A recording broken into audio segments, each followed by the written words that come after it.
सिंधु घाटी सभ्यता के लोग किस धातु से अपरिचित है? इन ऑप्शन में से इसका सही जवाब होगा दोस्तों सी लोहा। लोहा से सिंधु घाटी सभ्यता के लोग अपरिचित है। अगला क्वेश्चन है, ऋग्वेद में किस नदी को नदियों की माता कहा गया है? इन ऑप्शन में से इसका सही जवाब होगा दोस्तों ए सरस्वती को नदियों की माता कहा गया है। बुद्ध ने अपना पहला उपदेश कहाँ दिया था? इन ऑप्शन में से इसका सही जवाब होगा दोस्तों ए सारनाथ में बुद्ध ने अपना पहला उपदेश दिया था। अगला क्वेश्चन है, महावीर स्वामी के प्रमुख अनुयायी कौन थे? इन ऑप्शन में से इसका सही जवाब होगा दोस्तों सी गौतम स्वामी प्रमुख अनुयायी थे। अगला क्वेश्चन है, चाणक्य किस नाम से प्रसिद्ध थे? इन ऑप्शन में से इसका सही जवाब होगा दोस्तों डी उपयुक्त सभी चाणक्य जी के नाम थे। अगला क्वेश्चन है, इलाहाबाद स्तंभ लेख किसकी उपलब्धियों का वर्णन करता है? इन ऑप्शन में से इसका सही जवाब होगा दोस्तों बी समुद्रगुप्त की उपलब्धियों का वर्णन करता है। अगला क्वेश्चन है, गुप्त काल में कौन सा कर भूमि कर कहलाता था? इन ऑप्शन में से इसका सही जवाब है ए भूमिकर भूमिकर कहलाता था। अगला क्वेश्चन है, अजंता की गुफाएं किस धर्म से जुड़ी हुई थी? इन ऑप्शन में से इसका सही जवाब होगा दोस्तों बी बौद्ध धर्म से जुड़ी हुई थी। अगला क्वेश्चन है, अलाउद्दीन खिलजी ने किस प्रकार का कर लगाया था? इन ऑप्शन में से इसका सही जवाब होगा दोस्तों ए लगान वाला कर लगाया था। अगला क्वेश्चन है, जजिया कर किसने समाप्त किया था? इन ऑप्शन में से इसका सही जवाब होगा दोस्तों बी अकबर ने जजिया कर समाप्त किया था। अगला क्वेश्चन है, राणा सांगा और बाबर के बीच कौन सा युद्ध हुआ था? इन ऑप्शन में से इसका सही जवाब होगा दोस्तों बी खानवा का युद्ध दोनों के बीच में हुआ था। अगला क्वेश्चन है, मुगल वंश का इतिहास किसने लिखा था? इन ऑप्शन में से इसका सही जवाब होगा दोस्तों ए अबुल फजल ने मुगल वंश का इतिहास लिखा था। अगला क्वेश्चन है, शेर शाह सूरी किसके लिए प्रसिद्ध है? इन ऑप्शन में से इसका सही जवाब होगा दोस्तों बी सिक्का और सड़क व्यवस्था के लिए अधिक प्रसिद्ध था। अगला क्वेश्चन है, हल्दी घाटी का युद्ध कब हुआ था? इन ऑप्शन में से इसका सही जवाब होगा दोस्तों बी 1576 को हल्दी घाटी का युद्ध हुआ था। अगला क्वेश्चन है, गुरु नानक देव का जन्म कहाँ हुआ था? इन ऑप्शन में से इसका सही जवाब होगा दोस्तों ए तलवंडी में गुरु नानक देव का जन्म हुआ था। अगला क्वेश्चन है, मराठा साम्राज्य की राजधानी कौन सी थी? इन ऑप्शन में से इसका सही जवाब होगा दोस्तों बी रायगढ़ मराठा साम्राज्य की राजधानी थी। अगला क्वेश्चन है, अंग्रेजों की स्थापना भारत में सबसे पहले कहाँ हुई थी? इन ऑप्शन में से इसका सही जवाब होगा दोस्तों ए सूरत में अंग्रेजों की स्थापना भारत में हुई थी। डॉक्ट्रिन ऑफ लैप्स नीति किसने लागू की थी? इन ऑप्शन में से इसका सही जवाब होगा दोस्तों बी लॉर्ड डलहौजी ने डॉक्ट्रिन ऑफ लैप्स की नीति लागू की थी। 1857 की क्रांति के समय भारत का गवर्नर जनरल कौन था? इन ऑप्शन में से इसका सही जवाब होगा दोस्तों बी लॉर्ड कैनिंग उस टाइम गवर्नर जनरल थे। 1857 की क्रांति को किसने पहली स्वतंत्रता संग्राम कहा है? इन ऑप्शन में से इसका सही जवाब होगा दोस्तों बी सावरकर ने पहली स्वतंत्रता संग्राम कहा है। भारतीय राष्ट्रीय कांग्रेस की स्थापना किसने किस स्थान पर हुई थी? इन ऑप्शन में से इसका सही जवाब होगा दोस्तों बी मुंबई में हुई थी। अगला क्वेश्चन है, स्वदेशी आंदोलन किस घटना के विरोध में हुआ था? इन ऑप्शन में से इसका सही जवाब होगा दोस्तों बी बंगाल विभाजन के विरोध में हुआ था।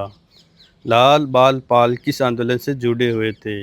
इन ऑप्शन में से इसका सही जवाब होगा दोस्तों बी स्वदेशी आंदोलन से जुड़े हुए थे। अगला क्वेश्चन है, जलियांवाला बाग हत्याकांड कब हुआ था? इन ऑप्शन में से इसका सही जवाब होगा दोस्तों बी 1919 को जलियांवाला बाग हत्याकांड हुआ था। अगला क्वेश्चन है, खिलाफत आंदोलन के नेता कौन थे?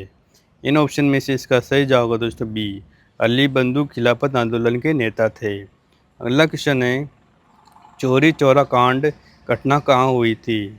इन ऑप्शन में से इसका सही जवाब होगा दोस्तों बी उत्तर प्रदेश में चौरी चौरा कांड की घटना हुई थी। साइमन कमीशन भारत कब आया था? इन ऑप्शन में से इसका सही जवाब होगा दोस्तों बी 1928 को साइमन कमीशन भारत आया था। भगत सिंह और उनके साथियों ने लाहौर षड्यंत्र केस पर उनको कब फांसी हुई थी? इन ऑप्शन में से इसका सही जवाब होगा दोस्तों बी 1931 को हुई थी। गांधी इरविन समझौता कब हुआ था? इन ऑप्शन में से इसका सही जवाब होगा दोस्तों बी 1931 को गांधी इरविन समझौता हुआ था। अगला क्वेश्चन है, भारत सरकार अधिनियम 1935 की सबसे प्रमुख विशेषता क्या थी? इन ऑप्शन में से इसके सभी आंसर सही होंगे। इसका सही जवाब है डी उपरोक्त सभी। अगला क्वेश्चन है, द्वितीय विश्व युद्ध के समय भारत का वायसराय कौन था?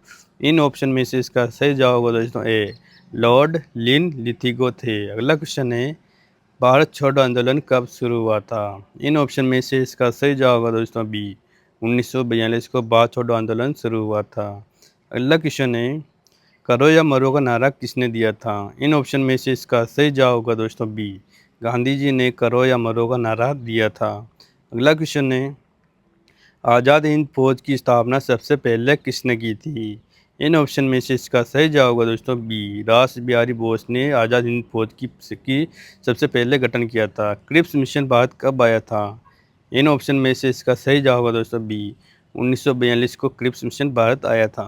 अगला क्वेश्चन है, भारत विभाजन किस योजना के तहत हुआ था? इन ऑप्शन में से इसका सही जवाब होगा दोस्तों बी माउंटबेटन योजना के तहत भारत का विभाजन हुआ था। अगला क्वेश्चन है, पाकिस्तान का गठन कब हुआ था? इन ऑप्शन में से इसका सही जवाब होगा दोस्तों ए 14 अगस्त 1947 को पाकिस्तान का गठन हुआ था। अगला क्वेश्चन है, भारत के प्रथम प्रधानमंत्री कौन थे? इन ऑप्शन में से इसका सही जवाब होगा दोस्तों बी जवाहरलाल नेहरू भारत के प्रथम प्रधानमंत्री थे। अगला क्वेश्चन है, भारत का राष्ट्रीय ध्वज किस वर्ष अपनाया गया था? इन ऑप्शन में से इसका सही जवाब होगा दोस्तों ए 1947 को भारत का राष्ट्रीय ध्वज अपनाया गया था। भारतीय संविधान सभा का अध्यक्ष कौन था? इन ऑप्शन में से इसका सही जवाब होगा दोस्तों सी डॉक्टर राजेंद्र प्रसाद भारतीय संविधान सभा के अध्यक्ष थे। अगला क्वेश्चन है, संविधान सभा की मसौदा समिति के अध्यक्ष कौन थे?